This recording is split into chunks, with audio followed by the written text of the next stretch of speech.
Welcome back बच्चों। इस lecture में हम लोग आइसोमेरिज्म डिस्कस करेंगे of coordination compounds. Coordination compounds किन तरह के आइसोमेरिज्म देते हैं ये डिटेल में हम पढ़ने वाले हैं। पहला वर्ड आता है आइसोमर। आइसोमर क्या होता है? आइसोमर वो कंपाउंड्स होते हैं जिनके आइसो का क्या मतलब होता है? आइसो का मतलब होता है सेम। तो आइसोमर वो कंपाउंड्स हो गए जिनका मॉलिक्यूलर फॉर्मूला तो सेम रहेगा, मॉलिक्यूलर फॉर्मूला उनका सेम रहता है, लेकिन डिफरेंट होती है arrangement of atoms. Arrangement of atoms, उनके जो एटम्स है उनका अरेंजमेंट में डिफरेंस आएगा, मॉलिक्यूलर फॉर्मूला सेम रहने वाले। तो ये होता है आइसोमर्स। और जो कंपाउंड्स ये फिनोमेना शो करते हैं वो आपस में कहे जाएगी कि वो आइसोमर्स है, वो आइसोमेरिज्म शो करे। ठीक है, वो आपस में आइसोमर्स कहलाएंगे। तो यही चीज हमने आज डिटेल में करनी है। अब इसको भी कैटेगराइज किया जाता है। जो आइसोमेरिज्म होता है या फिर कह सकते हो जो आइसोमर्स होते हैं वो दो तरीके के होते हैं। ठीक है, फर्स्ट आइसोमेरिज्म होता है जो स्ट्रक्चरली हो। स्ट्रक्चरल आइसोमेरिज्म होता है पहले, जो कि स्ट्रक्चर से जिनमें कनेक्टिविटी डिफरेंट होती है एटम्स की, उन्हें कहा जाता है स्ट्रक्चरल आइसोमर्स या फिर स्ट्रक्चरल आइसोमेरिज्म जो शो करते हैं। दूसरा आइसोमेरिज्म आता है स्टीरियो।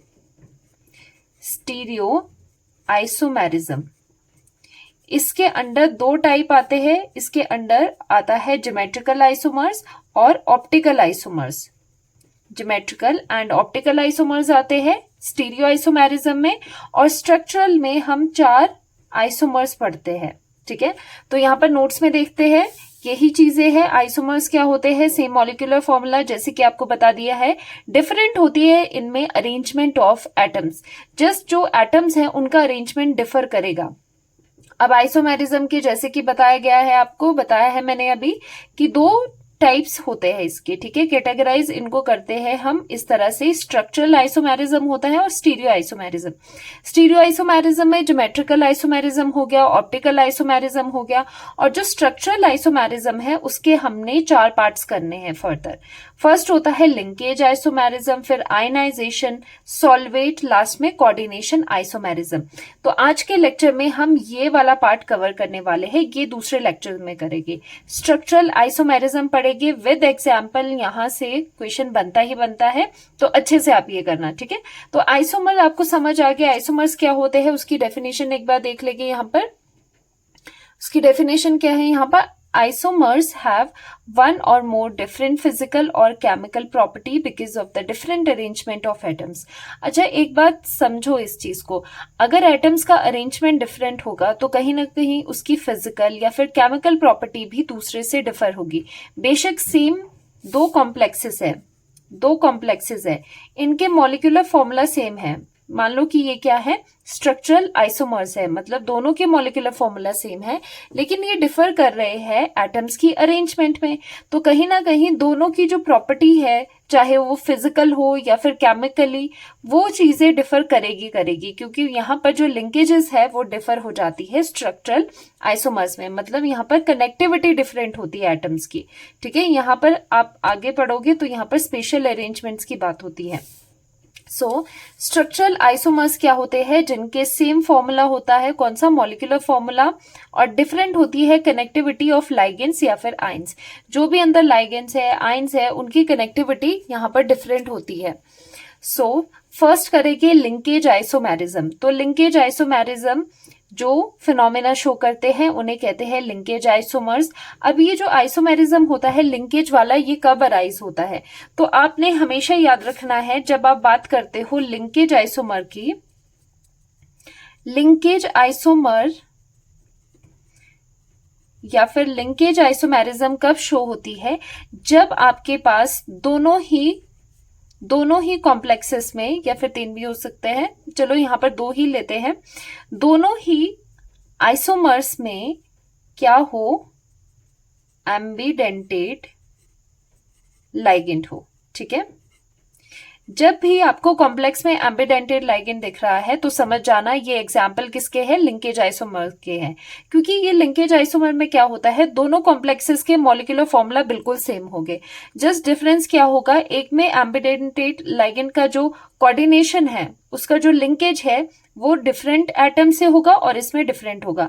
एम्बिडेंटेड लाइगेंड अगर आपको याद हो, मैंने लास्ट लेक्चर्स में, प्रीवियस लेक्चर्स में अच्छे से पढ़ाया है, एम्बिडेंटेड लाइगेंड वो होते हैं जिनके पास चॉइस होती है लिंकेज की। होते ये मोनोडेंटेट ही है, एक से ही डोनेशन होगा, लेकिन वहां पर चॉइस होता है। जैसे NO2 है, NO2 में अगर N से ये लिंकेज कर सकता है तो क्या कहते थे इसे, नाइट्राइटो N कहते थे। और अगर ऑक्सीजन से ONO, यहां से ये कोऑर्डिनेशन कर रहा है, मेटल के साथ लिंक हो रहा है ऑक्सीजन से, तो इसे कहा जाता था नाइट्राइटो O। तो ये जो NO2 है ये एक एम्बिडेंटेड लाइगेंड है, क्योंकि इसके पास चॉइस है। एट ए टाइम ये एक ही डोनेशन करेगा, एक ही से लिंकेज करेगा, लेकिन इसके पास चॉइस होती है, या तो ये नाइट्रोजन से लिंक करे या तो ऑक्सीजन से लिंक करे। इस तरह के लाइगेंड्स जिनके पास चॉइस होती है ऑफ लिंकेज, एटम डिफरेंट होते हैं, different site for the coordination होती है, उन्हें हम एम्बिडेंटेड लाइगेंड कहते हैं। और अगर एम्बिडेंटेड लाइगेंड कॉम्प्लेक्स में प्रेजेंट है तो उन दोनों कॉम्प्लेक्सेस को, अगर उनके मॉलिक्यूलर फॉर्मूला सेम है, तो वो कहलाए जाएंगे लिंकेज आइसोमर। तो लिंकेज आइसोमर के लिए एक कैच है, वो क्या कैच है कि लिंकेज आइसोमर आप कैसे रिकग्नाइज करोगे, बस उसमें एम्बिडेंटेड लाइगेंड होने चाहिए। ठीक है, क्या होने चाहिए, एम्बिडेंटेड लाइगेंड होने चाहिए। जैसे कि एक और है साइनाइड है, C से अटैच्ड है मेटल तो अलग है, और अगर NC आ रहा है तो ये अलग है। तो CN जो है लाइगेंड वो भी एक एम्बिडेंटेड लाइगेंड होता है, NO2 भी एक एम्बिडेंटेड लाइगेंड है। तो यहां पर linkage isomerism arises in coordination compound containing ambidentate ligand. So this is important कि इसमें क्या होना चाहिए, एम्बिडेंटेड लाइगेंड होने चाहिए। एम्बिडेंटेड लाइगेंड क्या होते हैं, that is same ligand attaches through different donor atoms. जैसे NO2 की बात आपको समझा दी है, सेम लाइगेंड है लेकिन उसका जो कोऑर्डिनेशन है, जो उसका अटैचमेंट है मेटल के साथ, वो डिफरेंट डोनर एटम से होगा। तो एग्जाम्पल यहां पर लिखते हैं। एग्जाम्पल में एक यहां पर आप कॉम्प्लेक्स लोगे, cobalt, and this is NH3 5NO2 Cl2, ये वाला, एंड दूसरा, अगर इसका आपको लिंकेज आइसोमर बनाना है, कैसे करोगे, बहुत इजी है। बाकी सब लाइगेंड्स को एज सच रखना है आपने, मेटल को भी एज सच रखना है। ये एम्बिडेंटेड लाइगेंड है, जैसे कि मैंने आपको बताया NO2, अभी इसका लिंकेज ऐसे है NO2, अब आप इसको कैसे बना दोगे, ONO। ठीक है, जस्ट इसको आपने चेंज करना है। अभी ये नाइट्रोजन से लिंक्ड है, अब ये ऑक्सीजन से लिंक्ड है, तो ये दोनों क्या कहलाएंगे, ये दोनों आपस में कैसे है, लिंकेज आइसोमर्स है। दोनों का आपस में क्या रिलेशन है, दोनों का आपस में रिलेशन एक लिंकेज आइसोमर का है, दोनों आपस में लिंकेज आइसोमेरिज्म शो करते हैं। उसी तरह से आप साइनाइड करके भी कर सकते हो, साइनाइड का भी आप बता सकते हो, क्योंकि मैंने अभी आपको बताया जो साइनाइड है वो क्या है, एक एम्बिडेंटेड लाइगेंड है, उसके पास भी डिफरेंट डोनर एटम्स होते हैं। सो पहले कॉम्प्लेक्स में ले लेते हैं कोबाल्ट NH3 4 क्लोरीन, एंड यहां पर साइनाइड लेते हैं, इस तरह से CN ले लेते हैं। ठीक है, तो ये आयन है। एंड दूसरे में क्या करना है, अगर इसका पूछे आपको कि इसका लिंकेज आइसोमर बनाओ, क्या करोगे, जस्ट एम्बिडेंटेड लाइगेंड का इसका जो डोनर एटम है वो चेंज कर दोगे। अभी डोनर एटम कहां से है, कार्बन से, अब आप नाइट्रोजन से कर लोगे। कोबाल्ट NH3 4 क्लोरीन, अब यहां पर नाइट्रोजन पहले आएगा, कार्बन बाद में आ जाएगा। ठीक है, और ये आ जाएगा +2। अब देखो यहां पर क्या है, NO2 ऐसे है, यहां पर ONO है, यहां पर साइनाइड है, यहां पर NC है। सो ये दोनों आपस में क्या हो गए, ये दोनों आपस में लिंकेज आइसोमर्स हो गए, and phenomena is called linkage isomerism. अगर आपने इसे स्ट्रक्चरली देखना है तो आप इस तरह से, फर्स्ट वाले का अगर हम स्ट्रक्चर बनाए तब आप समझोगे अच्छे से। तो आप ऐसे लिख सकते हो, कोबाल्ट यहां पर है, क्योंकि यहां पर क्या है 5 + 1 6, तो 6 कोऑर्डिनेशन नंबर है। इस तरह से हर जगह पर NH3 लगा होगा। ठीक है, क्योंकि NH3 कितना है नंबर में, 5 है। हर जगह NH3 लगा होगा, यहाँ पर भी NH3 लगा है। अब यहाँ पर क्या है, NO2 है। सो यहाँ पर लिंकेज नाइट्रोजन से है, NO2। दूसरे कॉम्प्लेक्स में हम सिर्फ यहाँ पर कोऑर्डिनेशन स्फीयर की बात कर रहे हैं। दूसरे में भी आपको क्या करना है, इस तरह से हर जगह NH3 हो गए, हर जगह NH3 हो गए। जस्ट यहाँ पर क्या होगा, ONO। सो यहाँ पर ONO। तो आप देख पा रहे हो यहाँ पर मेटल की लिंकेज नाइट्रोजन से है और यहाँ पर मेटल की लिंकेज ऑक्सीजन से है, और ये दोनों क्या होते हैं, यहाँ पर नाइट्रोजन से लिंकेज है और ये है एम्बीडेंटेड लाइगेंड। ठीक है, तो जब भी एम्बीडेंटेड लाइगेंड आ जाता है तो वो लिंकेज आइसोमेरिज्म शो करता है। ये पहले भी मैंने आपको बता दिया था। अब आता है आयनाइजेशन आइसोमर्स। देखो, आयनाइजेशन आइसोमर्स के लिए आप क्या ध्यान रखोगे, आयनाइजेशन आइसोमर्स वो होते हैं जिनमें इनसाइड और आउटसाइड में इंटरचेंज होता है आयंस का। जस्ट इतना आपको ध्यान रखना है कि ये आइसोमेरिज्म तब अराइज होता है जब आयन एक्सचेंज होते हैं कोऑर्डिनेशन स्फीयर और काउंटर आयन में। ये काउंटर आयन है, ये कोऑर्डिनेशन स्फीयर है, ये वाला आयन और ये वाला आयन, और एक्सचेंज सिर्फ और सिर्फ आयंस होने चाहिए। आप इन लाइगेंड्स को एक्सचेंज नहीं कर सकते। NH3 एक लाइगेंड है, न्यूट्रल लाइगेंड है, ठीक है, लेकिन जो ये ब्रोमाइड है ये नेगेटिव लाइगेंड है, ये एक आयन है। तो आयंस का एक्सचेंज अगर हो बाहर और अंदर तो उससे जो अराइज होता है वो होता है आयनाइजेशन आइसोमेरिज्म। तो आयनाइजेशन आइसोमर इसका बनाना है, क्या करोगे, जस्ट आपको ये एक्सचेंज कर देने होंगे। सो यहाँ पर आप बना दोगे इसका किस तरह से आयनाइजेशन आइसोमर, CO आ जाएगा NH3 सल्फेट अब अंदर आ जाएगा और जो ब्रोमीन है वो बाहर आ जाएगा। तो जस्ट आपको यहाँ पर क्या करना है, यहाँ पर एक्सचेंज करना है। तो ये दोनों क्या है, ये दोनों आपस में इनका क्या रिलेशन है, आयनाइजेशन आइसोमर्स ये है। जो एग्जाम में आपको क्वेश्चन आएगा ना वो इस तरह से आएगा, दो आपको इस तरह से कॉम्प्लेक्स देंगे एंड आपको पूछेगी what is the relationship between these two, कौन से ये आइसोमर्स है आपस में। तो आप देख लेना आयंस एक्सचेंज हो रहे हैं तो आयनाइजेशन आइसोमर। अब जो आयनाइजेशन आइसोमर है इन्हें आप इस तरह से भी देख सकते हो कि ये जो आइसोमर्स हो गए इनके मॉलिक्यूलर फॉर्मूला सेम हो गए obviously because these are isomers, लेकिन ये सॉल्यूशन में जब जाएंगे, मान लो कि सॉल्वेंट में डाल दिया, पानी में आपने डाल दिया, तो ये डिफरेंट टाइप ऑफ आयंस देंगे। ठीक है, क्योंकि इसे पानी में डालोगे तो आपको पता है जो ये स्क्वायर ब्रैकेट है इसके अंदर से कोई भी आयनाइज चीज नहीं होती, बाहर के जो काउंटर आयंस होते हैं वो ही आयनाइज होते हैं। अगर मैं इन्हें आयनाइज करूं, आप इसे वाटर में डालोगे तो क्या होगा, जो कोऑर्डिनेशन स्फीयर है वो एसिड रहेगा लेकिन SO4 2 नेगेटिव सल्फेट आयन आपको मिलेगी। अब 2 नेगेटिव चार्ज है तो ये +2 आ जाएगा। उसी तरह से ये चीज भी अगर आप वाटर में डालोगे, जो आपका स्फीयर है ये कोऑर्डिनेशन स्फीयर है, एसिड रहेगा, यहाँ पर जो बाहर के आयन्स है वो ही आयनाइज होते हैं तो Br नेगेटिव आपको मिलेगा और इसका पॉजिटिव आ जाएगा। अब यहाँ पर कह रहे हैं जब ये सॉल्यूशन में होगे तो डिफरेंट टाइप ऑफ आयन्स देंगे, ये वाला कॉम्प्लेक्स सल्फेट आयन्स देगा और ये वाला कॉम्प्लेक्स ब्रोमाइड आयन देगा, तो यहाँ पर डिफरेंस आ जाता है इनमें।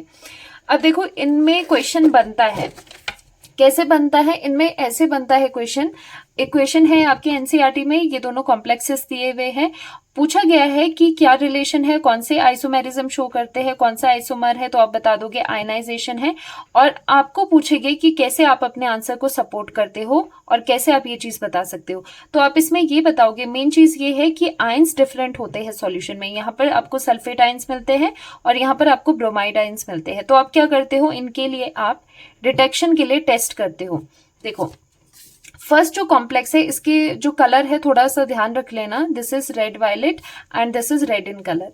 तो आप कैसे इसको ध्यान रखोगे, देखो जो फर्स्ट कॉम्प्लेक्स है, फर्स्ट कॉम्प्लेक्स से आपके पास कौन सा आयन आ रहा है, ये वाला सल्फेट आयन आपके पास मिलेगी। ठीक है, क्योंकि ये आयनाइज होके वाटर में क्या मिल रहे हैं, सल्फेट आयन दे रहे हैं। तो ये जो सल्फेट आयन है इनका आप रिएक्शन करवाओगे, इसी सॉल्यूशन में आप डाल दोगे बेरियम क्लोराइड।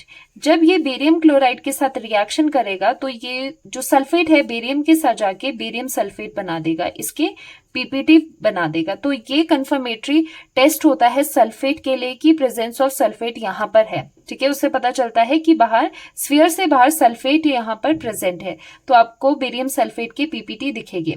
यही चीज अगर आप बेरियम क्लोराइड को इस वाले केस में डालोगे जहां पर बाहर क्या है, बाहर आपके पास ब्रोमाइड आयंस है, तो इन आयंस के साथ बेरियम क्लोराइड रिएक्ट नहीं करेगा, BaCl2 इसके साथ रिएक्ट नहीं करेगा।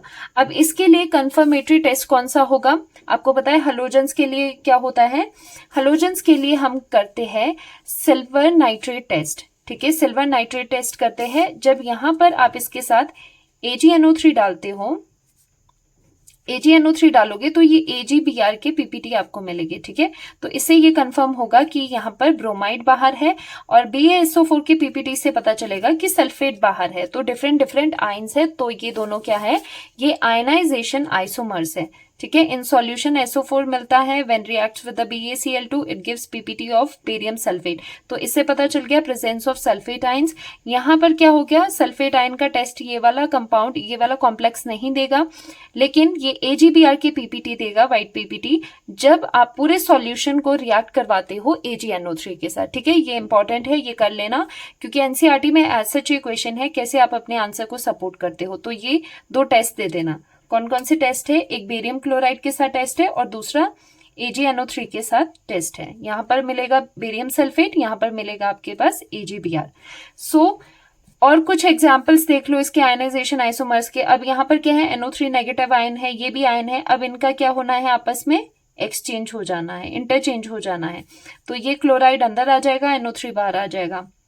यहाँ पर भी वैसा ही है, क्लोराइड आयंस बाहर जाएंगे, ब्रोमाइड आयंस अंदर आएंगे। तो ये दोनों आपस में क्या है? आयनाइजेशन आइसोमर्स, ये भी आयनाइजेशन आइसोमर्स। नेक्स्ट आता है सॉल्वेट या फिर हाइड्रेट आइसोमर्स। देखो, जो सॉल्वेट आइसोमर्स है ना, जिसे हम हाइड्रेट आइसोमर्स भी बोलते हैं, वो आयनाइजेशन आइसोमर्स से ही मिलता जुलता है। बस यहाँ पर डिफरेंस सिर्फ ये है, यहाँ पर हम वाटर मॉलिक्यूल्स को ऑब्जर्व करते हैं। अब ये आइसोमेरिज्म कब अराइज होता है? ये वाला आइसोमेरिज्म तब अराइज होता है जब वाटर मॉलिक्यूल कोऑर्डिनेशन स्फीयर के अंदर एंड बाहर डिफरेंट हो। ये कब होता है? ये तब होता है जब वाटर का नंबर, जैसे यहाँ पर कोई मेटल होगा, यहाँ पर वाटर मान लो 6 है। ठीक है, तो ये जो वाटर का नंबर है, यहाँ पर काउंटर आयन है कोई, तो इसका नंबर अंदर एंड बाहर डिफरेंट हो। दूसरे कॉम्प्लेक्स में क्या होगा? दूसरे कॉम्प्लेक्स में मान लो कि यहाँ पर 5 है, यहाँ पर कुछ x आ गया, और ये जो वाटर है ये बाहर चले गया। अब इन दोनों कॉम्प्लेक्स में, यहाँ पर x ले लेते हैं, इन दोनों कॉम्प्लेक्सेस में क्या है? अंदर कोऑर्डिनेशन स्फीयर के अंदर अभी वाटर के मॉलिक्यूल 6 थे, दूसरे में 5 है। ठीक है, दूसरे में 5 है, और बाकी अगर ये चीजें बिल्कुल सेम हो, मॉलिक्यूलर फॉर्मूला बिल्कुल सेम हो, तो इन्हें हम कहते हैं हाइड्रेट आइसोमर्स। तो जस्ट आपने हाइड्रेट से याद रखना है, हाइड्रेट या फिर सॉल्वेट से क्या करना है? Number of water molecules are different inside versus outside the coordination sphere. अंदर और बाहर वाटर का जो नंबर है वो डिफरेंट होगा। एग्जाम्पल से आप समझोगे, अभी मैं एग्जाम्पल बताती हूँ। देखो, फर्स्ट लेते हैं हम, this is the example, chromium water 6, यहाँ पर 6 है, और ये है Cl3। ठीक है, ये एक आपके पास कोऑर्डिनेशन कंपाउंड है। अब इसी के साथ दूसरा क्या आ जाएगा? दूसरा आ जाता है यहाँ पर, यहाँ से एक जो वाटर मॉलिक्यूल है उसको आप बाहर ले जाओ, है आयनाइजेशन आइसोमर की तरह ही, उसी तरह से थोड़ा सा कंसेप्ट है। तो यहाँ पर आ जाएगा क्रोमियम वाटर, अभी 6 थे, लेकिन हमने क्या कर दिया? एक बाहर ले गए, एक वाटर को हम बाहर ले गए, तो यहाँ पर 5 बच के। अगर इसको आप बाहर ले जा रहे हो तो एक लाइगेंड को आपको अंदर भी लाना होगा, तो यहाँ से आप एक क्लोरीन अंदर ला रहे हो। ठीक है, और कितना बच गया? यहाँ पर Cl2 बच गया, और डॉट करके लगा देते हैं कि डॉट वाटर, 1 वाटर मॉलिक्यूल बाहर है। ठीक है, तो यहाँ पर अगर आप देखोगे तो ये दोनों आपस में क्या है? ये है सॉल्वेट आइसोमर्स या फिर हाइड्रेट आइसोमर्स, बिकॉज इस कॉम्प्लेक्स में वाटर अंदर कितने थे? 6 थे। ठीक है, और यहाँ पर कितने हैं? यहाँ पर 5 है। ठीक है, तो डिफरेंट हो गया ना, यहाँ पर 5 है और यहाँ पर बाहर भी 1 है। यहाँ पर कितना है? कुछ भी नहीं है, और यहाँ पर कितना है? 1 है। तो ये कब होता है? जब number of water molecules different होते हैं। ठीक है, इनसाइड कुछ अलग है, आउटसाइड अलग है, तो यहाँ पर वाटर का जो नंबर है वो अलग होना चाहिए आपके पास। इसी तरह से इसका एक और आइसोमर हम बना सकते हैं। अब एक और आपको क्या करना है? वाटर मॉलिक्यूल को बाहर ले जाना है, तो यहाँ पर वाटर आ जाएगा 4 इन नंबर, और साथ में एक क्लोरीन अंदर आ जाएगा, यहाँ पर Cl2 हो जाएगा, तो यहाँ पर एक क्लोरीन होके .2 वाटर, तो ये एक और आइसोमर है। ठीक है, तो ये तीनों क्या है, हाइड्रेट आइसोमर्स है। जस्ट आपको क्या देखना है कि ये जो वाटर के नंबर है वो अगर डिफरेंट है और बाकी मॉलिक्यूलर फॉर्मूला सेम है तो ये हाइड्रेट आइसोमर्स कहलाते हैं। इनके कलर्स जो है, this is violet in colour and this is greyish green, greyish green सा होगा और ये वाला डार्क ग्रीन होगा। ठीक है, अब इनके जो कलर्स है ना वो आपको लर्न नहीं करने कि किसका क्या कलर है। ये बताने वाली बात ये है बिकॉज यहाँ पर जो काउंटर आयंस है, जब इसे आप पानी में डालोगे कितने आयंस ये देगा, ये 3 क्लोराइड आयंस देगा। इसे पानी में डालोगे तो ये 2 क्लोराइड आयंस देगा। और यहाँ पर कितने मिलेंगे, यहाँ पर आपको ओनली 1 क्लोराइड आयन मिलेगा। तो इसकी वजह से इनके जो कलर है वो डिफरेंट होते हैं, इनकी प्रॉपर्टीज में डिफरेंस आ जाता है, जो पहले हमने बात करी थी। जो आइसोमर्स हैं उनकी डिफरेंट अरेंजमेंट ऑफ एटम्स की वजह से केमिकल या फिर फिजिकल प्रॉपर्टी में कहीं ना कहीं आपको डिफरेंस देखने को मिलेगा। जैसे यहाँ पर कलर में डिफरेंस देखने को मिला क्योंकि काउंटर आयंस ही अलग है। सो ये होते हैं हाइड्रेट आइसोमर्स। अब लास्ट आ जाता है कोऑर्डिनेशन आइसोमर्स। तो ये लास्ट टाइप है हमारे स्ट्रक्चरल आइसोमेरिज्म का। अब देखो इसमें आपको कैसे ध्यान रखना है, एक इसका मैं ट्रिक बताती हूँ। ये आइसोमेरिज्म वहां शो होते हैं जिस कॉम्प्लेक्स में 2 एंटिटीज हो, 2 कोऑर्डिनेशन स्फीयर आपके पास हो और एक उसमें केटाइन होगा, दूसरा एनाइन होगा। ऑब्वियसली पहले वाला केटाइन होगा और लास्ट वाला एनाइन होगा। So this occurs in the compounds containing 2 coordination spheres both केटाइनिक and anionic complexes. तो इस तरह से कभी 2 कॉम्प्लेक्सेस दिए गए हैं एक ही कंपाउंड में तो सोच लेना वहां पर कोऑर्डिनेशन आइसोमेरिज्म पॉसिबल है।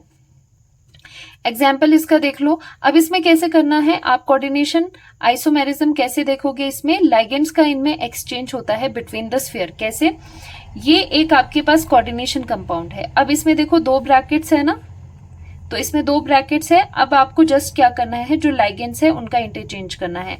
अभी NH3 लाइगेंड्स किसके साथ है, कोबाल्ट के साथ है। अब यहाँ पर क्या होगा, ये NH3 लाइगेंड्स क्रोमियम के साथ होंगे। तो देखो क्रोमियम के साथ क्या है, NH3 लाइगेंड्स है। कोबाल्ट के साथ NH3 था, अब यहाँ पर कोबाल्ट के साथ साइनाइड है। तो यहाँ पर लाइगेंड्स का एक्सचेंज हो रहा है। अब इसमें एक डाउट क्या आता है, जब आप इन्हें लिखते हो, अब आप कहोगे कि मैम अगर हमने लाइगेंड्स का एक्सचेंज किया है तो हमने इसे ऐसे क्यों नहीं लिखा कि कोबाल्ट यहाँ पर लिखते और इसके साथ साइनाइड लिखते, ये क्रोमियम पहले क्यों लिखा है। ये इसीलिए लिखा जाता है क्योंकि कैटायनिक स्पीशी पहले आती है, अनायनिक स्पीशी बाद में आती है। तो इनमें जो चार्जेस है ना, ये अभी क्या है, ये अभी +3 एंड -3 है। जब ये एक्सचेंज हो जाते हैं ना आयंस के, जब आप निकालोगे, जब ये एक्सचेंज हो जाते हैं आयंस, तो ये क्रोमियम वाला पॉजिटिव बन जाता है, +3 बन जाता है और ये -3 बन जाता है। इसीलिए ये आगे पीछे लिखे जाते हैं। तो या तो अगर शॉर्टकट में आपको सीखना है कैसे लिखना है, जस्ट इन मेटल्स को एक दूसरे से रिप्लेस कर दो तो ये लिख पाओगे। लेकिन जो कंसेप्ट है वो क्या है, लाइगेंड्स का एक्सचेंज होता है जिसकी वजह से जो चार्जेस है वो भी बदल जाते हैं। तो पॉजिटिव वाले ही हम पहले लिखते हैं। ठीक है, एक और एग्जाम्पल करवाती हूं। क्रोमियम वाटर 6 एंड साथ में आ जाता है कोबाल्ट साइनाइड 6। ठीक है, इसका कोऑर्डिनेशन आइसोमर कैसे बनाओगे, ये एक्सचेंज कर दोगे आपस में। ठीक है, 2 कोऑर्डिनेशन स्फीयर आपने यहां पर लिखे हैं। अभी यहां पर क्रोमियम है, ठीक है, क्रोमियम के साथ वाटर है। अब क्रोमियम के साथ साइनाइड आएगा, सिंस साइनाइड नेगेटिव वाला होगा, ये डेफिनेटली ये नेगेटिव स्फीयर ही देगा, नेगेटिव चार्ज ओवरऑल देगा। तो इसको हम पीछे लिख लेते हैं। तो हम क्रोमियम के साथ साइनाइड करके पीछे लिख लेते हैं, क्रोमियम के साथ साइनाइड करके हमने पीछे लिख लिया। एंड कोबाल्ट के साथ पहले साइनाइड था, अब उसके साथ हम वाटर 6 लगा देंगे।